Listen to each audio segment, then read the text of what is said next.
Iya, bersabar itu ya sudah katakan tadi, hakikatnya adalah kita menahan jiwa kita dari sesuatu yang tidak kita sukai. Ya. Dihina dan dicaci itu adalah sesuatu yang kita tidak sukai. Maka kita menahan diri dari apa? Kita menahan diri dari berbuat zalim. Misalnya kita membalas dengan kezaliman, ini tidak boleh. Kita menahan diri agar kita tetap bisa terus menjalankan perintah Allah Subhanahu wa taala dalam keadaan seperti itu.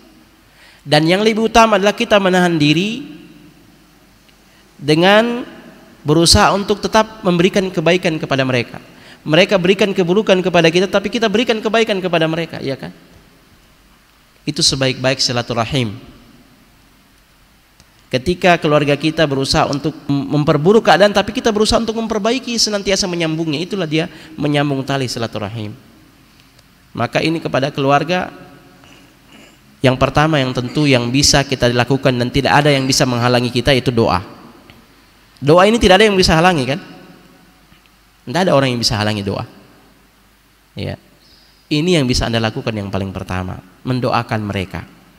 Bersabar terhadap cacian mereka. Sabar, insya Allah pahalanya besar. Dan mendoakan mereka.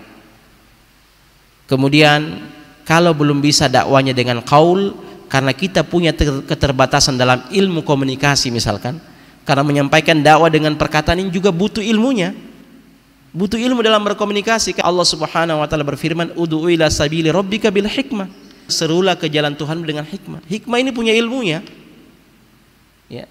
Tidak lantas kemudian kita tahu kebenaran kemudian kita langsung menyampaikan, ya sah-sah saja, tapi pasti ada konsekuensinya di sana, ya, karena sesuai dengan ilmu yang kita ketahui.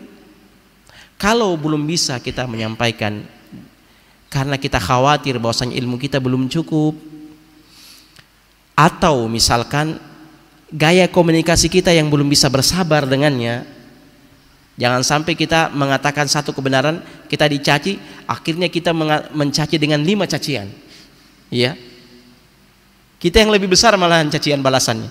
Ini yang sangat dikhawatirkan, ya. Maka pada saat itu kita dakwah bil hal, dakwah dengan sikap. Kita tunjukkan sikap yang baik. Karena belum bisa masuk dengan perkataan kita, karena mungkin untuk menilai perkataan kita, mereka akan mengingat jasa-jasa dan kebaikan-kebaikan yang mereka lakukan. Oleh karena itu Fir'aun ketika Nabi Musa alaihissalam mendakwahinya, salah satu di antara bentuk sanggahan Fir'aun apa yang dia katakan? Alam nurabbika fina walida. Ya, bukankah kami yang memeliharamu ketika engkau waktu kecil? Kan begitu. Berdakwah kepada orang tua melihat ini anak kita pelihara dari kecil, tiba-tiba dia sepertinya mau menantang kita, padahal bukan maksudnya seperti itu. Cuma gaya komunikasi kita yang belum siap dengan kondisi yang ada sehingga menimbulkan kesan seperti itu. Maka untuk menghindari hal-hal itu, ya, mulai dengan dakwah bil hal.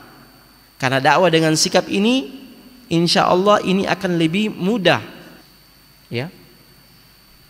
Karena orang-orang yang cerdas dia akan berpikir dan merenung, dia melihat.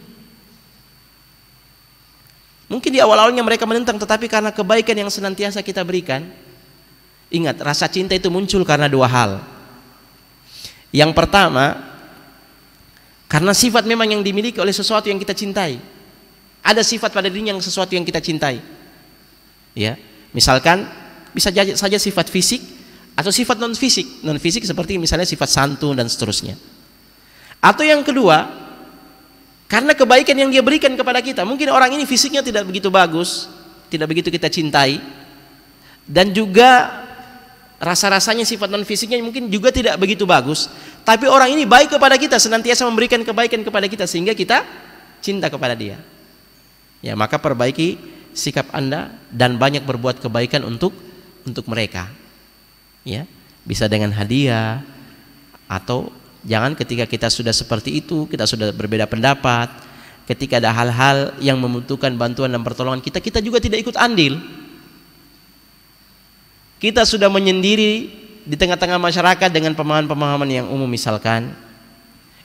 Kita tidak hadir juga ketika gotong royong. Ya. Kerja bakti misalkan, ya, ini adalah 2 hal yang berbeda kan, berbeda dalam pemahaman, tidak mengharuskan kita harus saling bermusuhan, ya kan?